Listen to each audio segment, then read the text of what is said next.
Station Meridian 9 hung in the void like a monument to military ambition, its rotating sections gleaming with a kind of polished perfection that screamed elite institution in 17 different galactic languages. The Consortium Naval Academy had been molding the galaxy's finest officers for 3 centuries, and it wore that distinction like a perfectly pressed uniform that had never seen actual combat.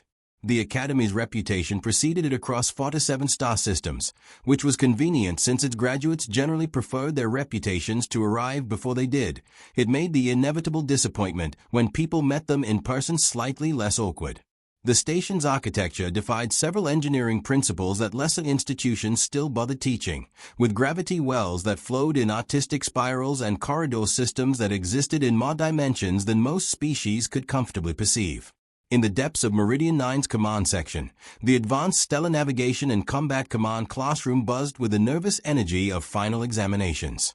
The room itself was a masterpiece of intimidating design, with holographic star charts floating at impossible angles and tactical displays that made lesser military academies weep with envy. The student body represented the cream of galactic civilization's military prospects. The Benthyrian delegation occupied specialized aquatic stations, their translucent forms rippling with bioluminescent patterns that indicated either deep thought or digestive processes. It was often difficult for non-aquatic species to tell the difference. Their telepathic abilities made them natural fleet coordinators, capable of maintaining mental contact with dozens of ship commanders across vast distances. Behind them, the Solari twins existed in their customized energy containment fields, their plasma-based consciousness shifting through spectrums that would blind most organic species. As beings of pure energy who had evolved in stellar coronas, they possessed an intuitive understanding of weapon systems and power distribution that made them legendary tactical officers. The Chitin Collective's representatives clustered in perfect geometric formations, their insectoid forms clicking and chittering in harmonious patterns. Their hive mind processing capabilities allowed them to coordinate complex fleet movements with mathematical precision that individual consciousness could barely comprehend.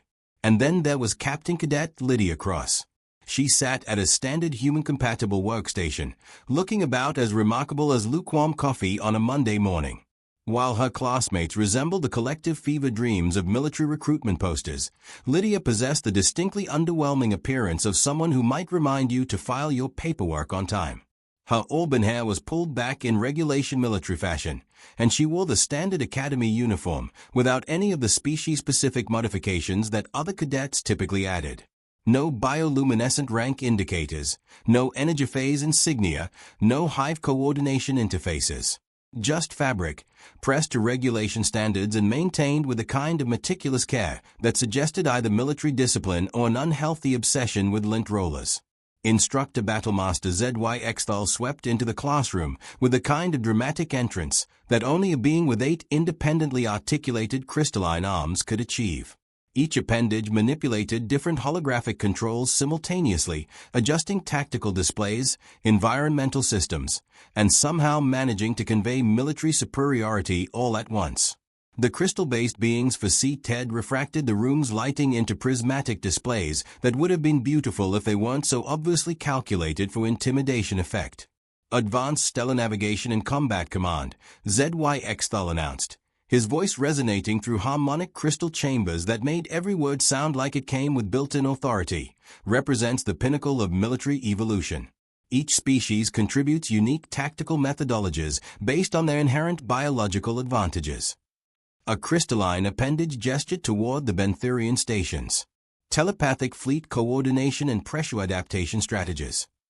Another indicated the Solari containment fields, energy-based tactical systems, and plasma state situational awareness.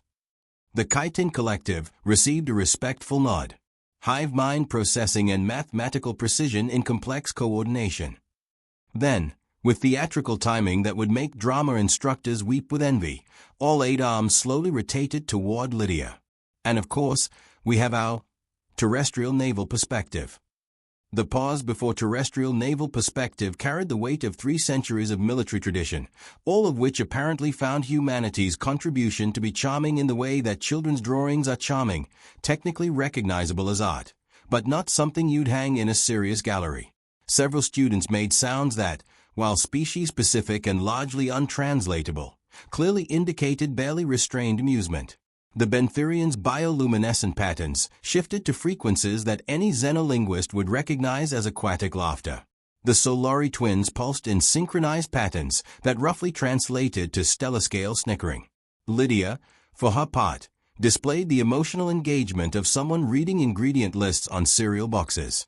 Today's final examination, ZY-Thal continued, requires command of a simulated fleet engagement against overwhelming odds. Each cadet will demonstrate their species-evolved tactical superiority in scenarios designed to challenge conventional strategic thinking. He paused with the satisfaction of someone about to observe educational entertainment. We shall begin with our Benthyrian representative. The lead Benthyrian, whose name roughly translated to deep current that flows against surface assumptions, but who went by reef for convenience, flowed gracefully to the primary command station. Their aquatic form interfaced with the controls through specialized haptic feedback systems, while their telepathic abilities reached out across the simulated fleet. The holographic display bloomed with tactical brilliance.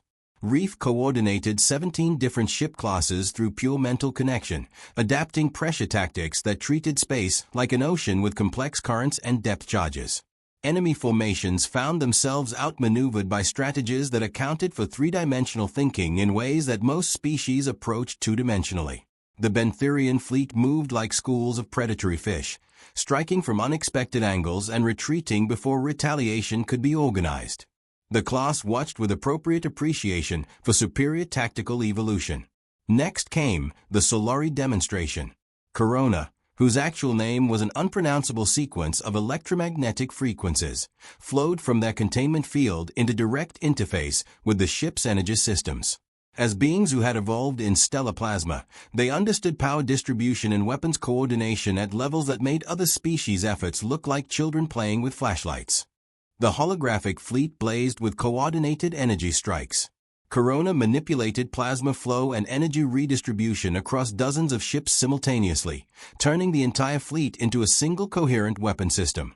Enemy forces found themselves facing not individual vessels, but a unified energy organism that could concentrate firepower with surgical precision while maintaining perfect defensive coordination. More appreciative observation from the class. Military evolution was such a beautiful thing to witness. The Chitin collective's turn showcased mathematical warfare at its finest. The lead drone, designated prime calculator of optimal victory matrices, connected seamlessly with their collective consciousness. 17 individual minds became a single computational engine capable of processing tactical scenarios at superhuman speeds. The fleet moved with mechanical precision that turned warfare into an elegant equation. Every ship positioned according to optimal mathematical relationships, every maneuver calculated for maximum efficiency, every strategy refined through instant collective analysis. Enemy forces faced not chaotic battle, but mathematical inevitability, with outcomes determined by calculations that individual consciousness couldn't match. By now, the academic smugness in the room had achieved levels that could power a small weapons array. Every species had demonstrated evolutionary advantages that made them uniquely qualified for naval command. They had telepathic coordination, energy-based intuition, mathematical processing capabilities, and various other gifts that billions of years of natural selection had specifically designed for stellar warfare. All eyes turned to Lydia. She approached the command station with the enthusiasm of someone volunteering for dental work. When she settled into the command chair, the movement was unremarkable in every possible way. No dramatic interfaces, no exotic sensory enhancements, no reality-bending cognitive abilities. Just a human being sitting down to take a test. Captain Cadet Cross, Instructor ZY-Thal's harmonic voice carried the kind of false encouragement typically reserved for particularly hopeless students. Perhaps you could demonstrate humanity's naval evolution for the class. The pause before naval evolution somehow managed to be even more condescending than previous pauses, as if the concept of human naval tradition was something that existed mainly in anthropology textbooks under the heading Primitive Cultural Practices. The tactical display activated, showing Lydia's assigned fleet facing odds that would make seasoned admirals consider early retirement. 3 enemy task forces, each numerically superior and equipped with advanced weapons systems that her human vessels couldn't match in any conventional engagement. Several students shifted in their stations, preparing for what promised to be either highly educational or deeply embarrassing, depending on their perspective and level of schadenfreude tolerance. Lydia studied the tactical display with mild interest, as if she were examining weather reports for a planet she had no intention of visiting. Her fleet began taking immediate losses as enemy forces closed from multiple vectors, employing strategies that her classmates had demonstrated earlier with such impressive effect. The Benthyrian delegation rippled with bioluminescent patterns that suggested barely contained aquatic amusement. The Solari twins pulsed in frequencies that clearly indicated they were enjoying the spectacle of primitive human tactical thinking meeting advanced galactic warfare. The Chitin collective's mathematical minds were undoubtedly calculating exactly how long it would take for Lydia's fleet to achieve complete tactical destruction. Lydia's ships continued taking damage, their formations crumbling under coordinated enemy assault. Several vessels were already showing critical system failures, and her command ship was taking heavy fire from multiple directions. Instructor ZY-FI's crystalline features somehow managed to convey sympathetic embarrassment. Perhaps we should conclude this demonstration before. One moment, please, Lydia interrupted politely. She began rolling up the sleeves of her regulation uniform, revealing forearms covered in intricate tattoos that seemed to shift and flow across her skin. The designs appeared nautical at first glance: compass roses, sailing ships, ocean waves, and maritime creatures rendered in dark blue ink that seemed to move with its own internal current. The class reaction was immediate and predictably condescending. More bioluminescent amusement, energy state chuckling, and collective mathematical dismissal filled the room. Several students exchanged glances that clearly communicated their assessment. How quaint, the primitive species decorates itself with artistic representations of ancient transportation methods. How anthropologically fascinating. How utterly irrelevant to advanced stellar warfare. Instructor ZY-FI's 8 arms gestured with crystalline curiosity. Fascinating. Traditional human body modification practices. Are we to understand that terrestrial naval evolution involves decorative historical commemoration? The question hung in the space between academic curiosity and barely concealed mockery, carrying implications about the vast difference between species with genuine military evolution and whatever Earth had managed to produce during its brief, unremarkable stint with interstellar travel. Lydia looked at her tattoos as if noticing them for the first time. Oh, these old things. She flexed her arms experimentally. The nautical designs seemed to ripple across her skin like living charts. Family tradition, really. Every navigator in my line gets them. She turned back to the tactical display, where her fleet continued its apparently inevitable march toward complete annihilation. Now, where were we? She touched her forearms to the command interface. The tattoos began to glow. Not with the harsh artificial light of advanced technology, but with the soft bioluminescent patterns that ancient Earth mariners might have recognized from deep-sea creatures navigating eternal darkness.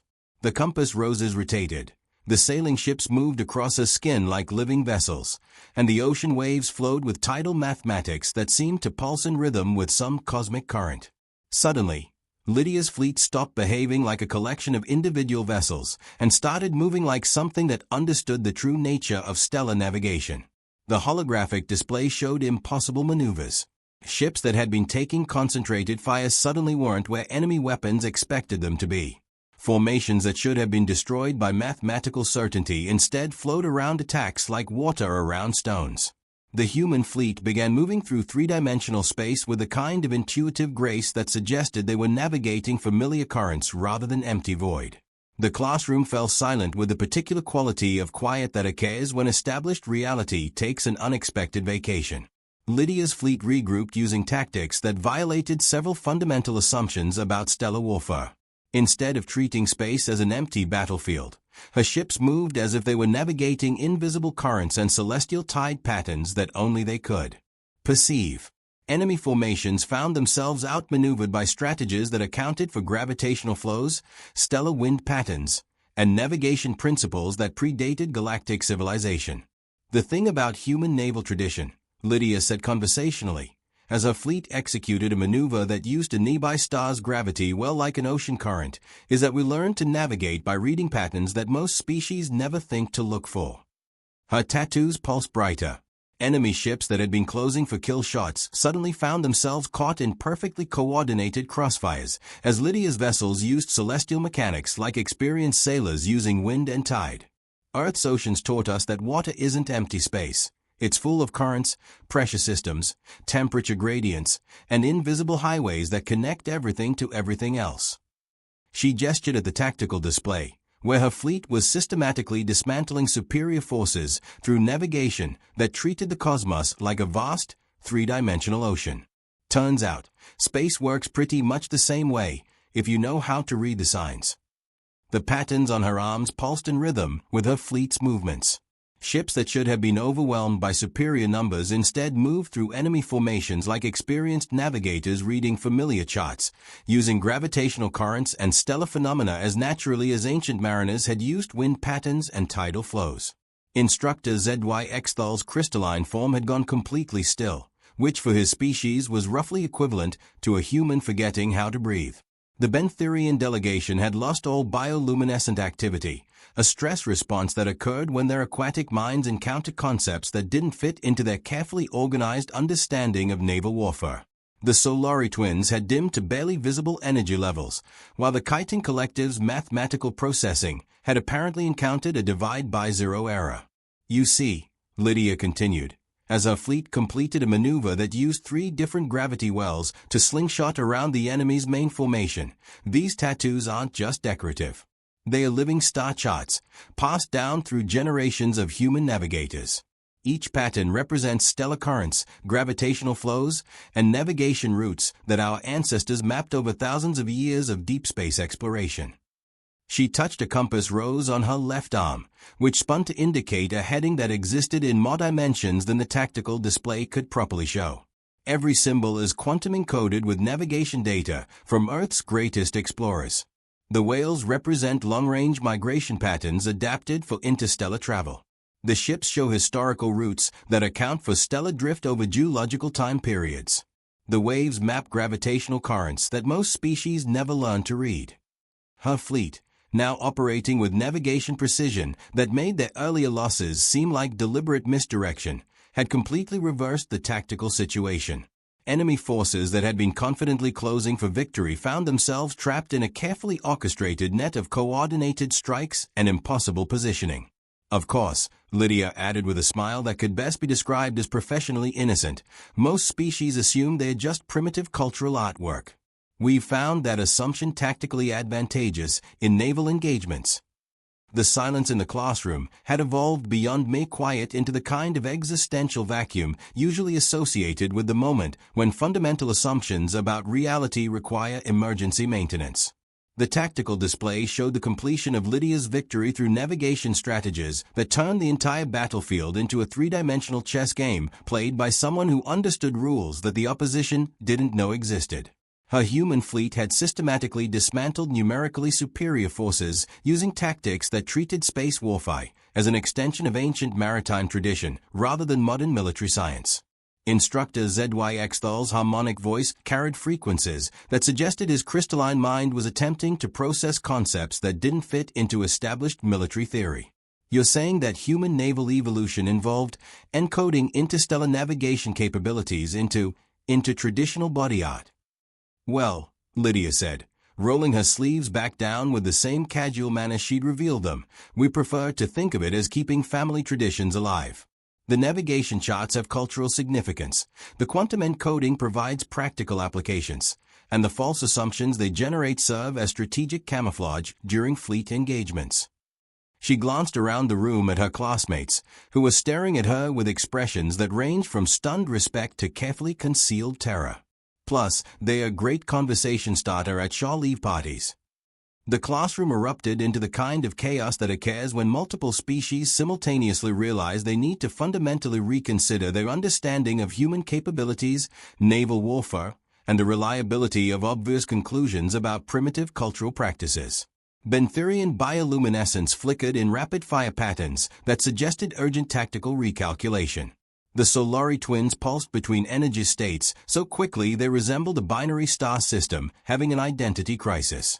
The Chitin Collective's mathematical minds were undoubtedly running thousands of probability matrices to determine how badly they had miscalculated human strategic capabilities. Students who had been casually dismissive of the lone human cadet suddenly found themselves reassessing every interaction they'd had with her. Her unremarkable appearance, her quiet confidence, her tendency to observe rather than participate in tactical discussions, everything took on new significance when viewed through the lens of deliberate misdirection. Instructor ZY managed to maintain some semblance of military composure. This is highly irregular. The Academy's assessment protocols indicate that human naval tradition is based on primitive surface water transportation methods. Lydia shrugged, a gesture that somehow managed to contain more strategic smugness than should be physically possible. Your assessment protocols probably assumed that advanced naval evolution would look like advanced naval evolution. We took a different approach. She looked around the room at her fellow cadets, who were processing the implications of what they'd witnessed with the kind of careful attention usually reserved for unexploded ordnance. Besides, these are just the basic charts that every navigator's family passes down. You should see what the deep ocean clans carry. Though I suppose that would defeat the purpose of keeping our capabilities concealed.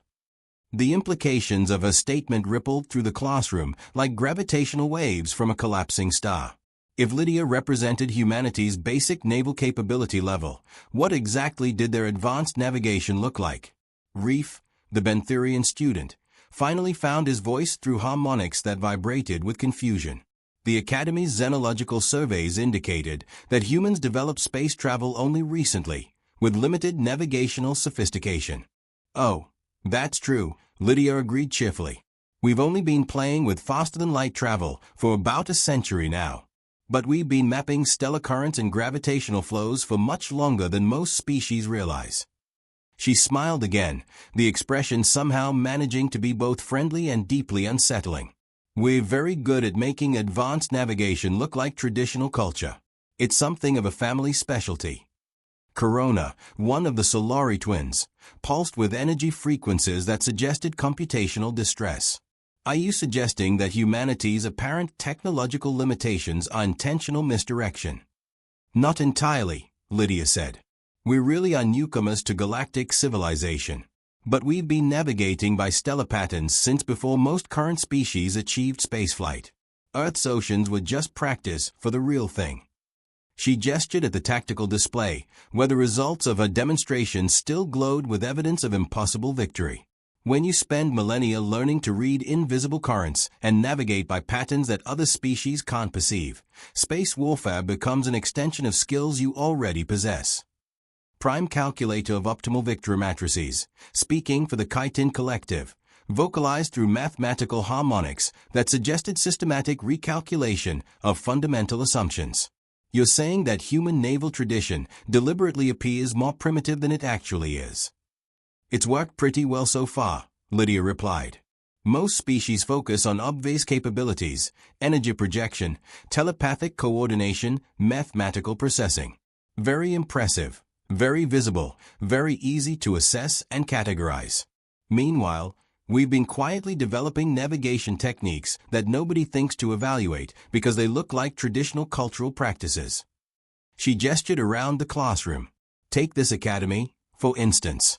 Elite military institution, cadets from the most advanced civilizations in known space, comprehensive evaluation protocols.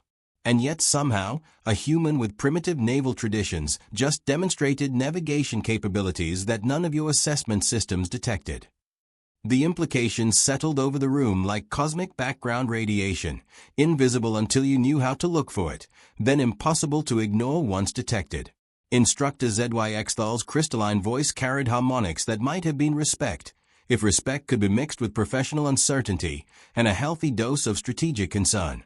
Captain Cadet Cross, are you suggesting that the Academy's evaluation methods are inadequate? Lydia considered the question with the gravity it deserved. I wouldn't say inadequate, Instructor. More like optimized for detecting advancement that looks like advancement. You're excellent at cataloging obvious capabilities. Energy manipulation, telepathic coordination, mathematical processing. If it's flashy and measurable, you'll identify it immediately.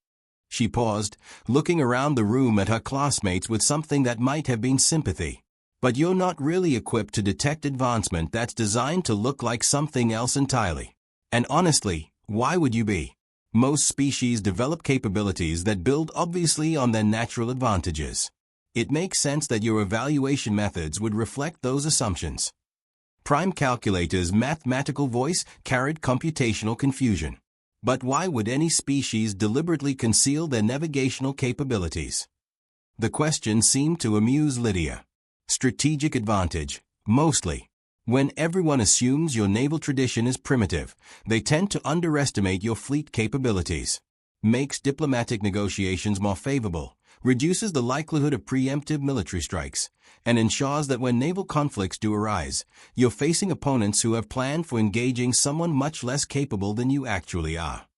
She glanced at Instructor ZY-FI.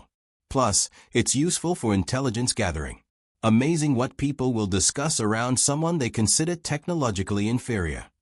The instructor's crystalline arms writhed in patterns that suggested his worldview was undergoing rapid and uncomfortable maintenance.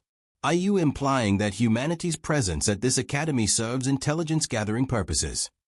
Oh, not at all, Lydia said with convincing innocence. I'm here for the education. Though I suppose it's worth noting that a military cadet gets exposed to considerable information about galactic naval capabilities, strategic thinking, and the assumptions that advanced civilizations make about species development. The silence that followed carried the particular quality associated with the moment when everyone simultaneously realizes they might have been systematically outmaneuvered. Reef, the Benthyrian, finally spoke in aquatic harmonics that roughly translated to concerned curiosity. How many other species employ similar, deceptive naval strategies? Lydia's smile suggested that this was exactly the right question to ask, and exactly the wrong question to want answered. Now that would be telling, wouldn't it? She gathered her regulation equipment with movements that now seemed loaded with hidden significance. I should probably report to Admiral Thornwick for debriefing. She's expecting a full tactical analysis of today's examination results, and I suspect she'll find the data quite interesting. The statement hung in the air, like a depth charge waiting to detonate.